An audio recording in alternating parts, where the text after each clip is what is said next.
Good morning, Psych students. Hope it's been a good week for you. Happy Friday. Hope you're ready for a good weekend. So keep obeying instructions, keep doing the practice FRQs, and also keep, hopefully you're watching the College Board review videos. I don't always think they're on point, but they got a lot of good information in there that can help you guys get ready for the AP test, which is now only a week and a half away. So let me know if you have any questions or if you have any specific topics you think I should be covering in more detail in these videos other than going over the FRQs. Let me know. That's what I'm here for. So pretty short prompt today. We're looking at FRQ number 9, which I think at this point about a third of you guys have done. You can still get it done, but really pretty much by the end of the weekend.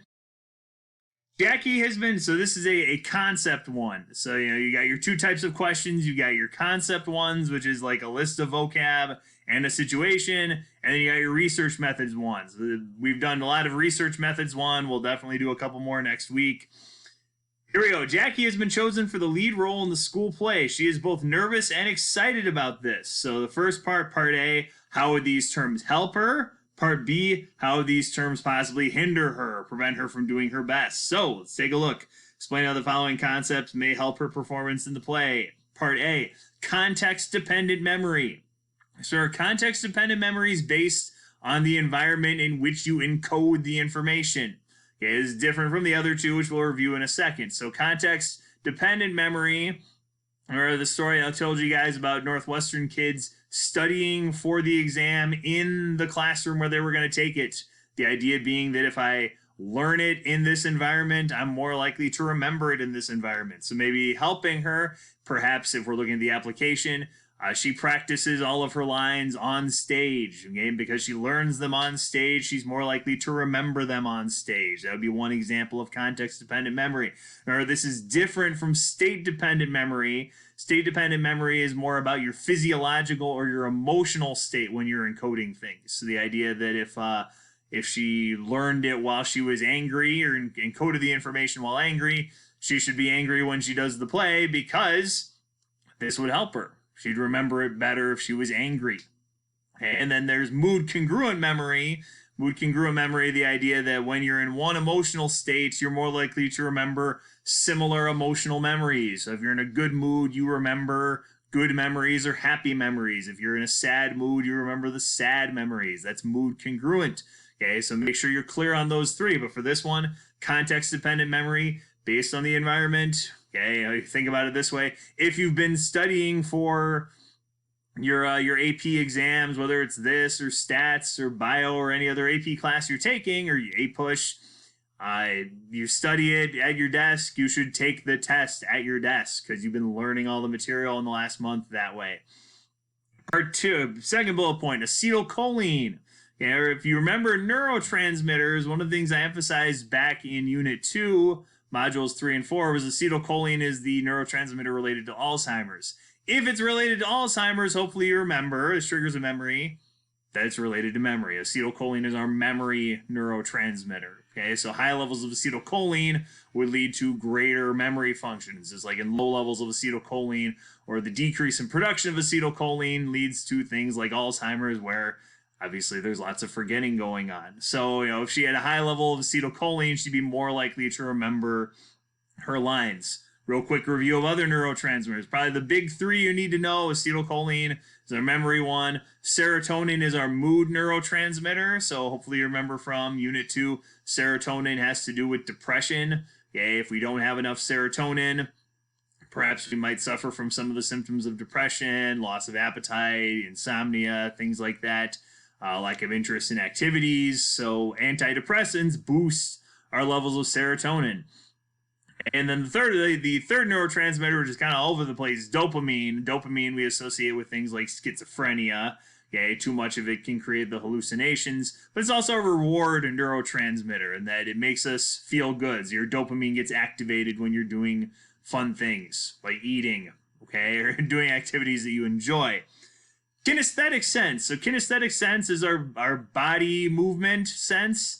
Okay, so I guess if we're talking about her performance in the play, making sure, so it's not balance. Her balance is vestibular, but kinesthetic sense, think hand-eye coordination, your ability to move in space, that's that's kinesthetic sense. So, she's able, maybe part of the play, there's a stage combat scene where she has to get in a fight with someone else with swords.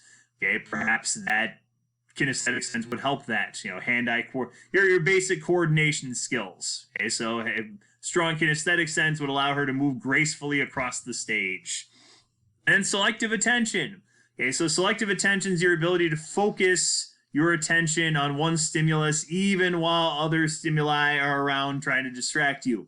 So in selective attention, she's able to focus on what's happening on the stage, and ignore the fact that people are coughing in the audience, or there's that rude person in the front row texting on their cell phone, okay, or that maybe the cutest guy in school just stepped into the back row and he's seeing her for the first time, and oh my gosh, how amazing. Okay, that would be, but you're able to focus on the stimuli you want. That's selective attention.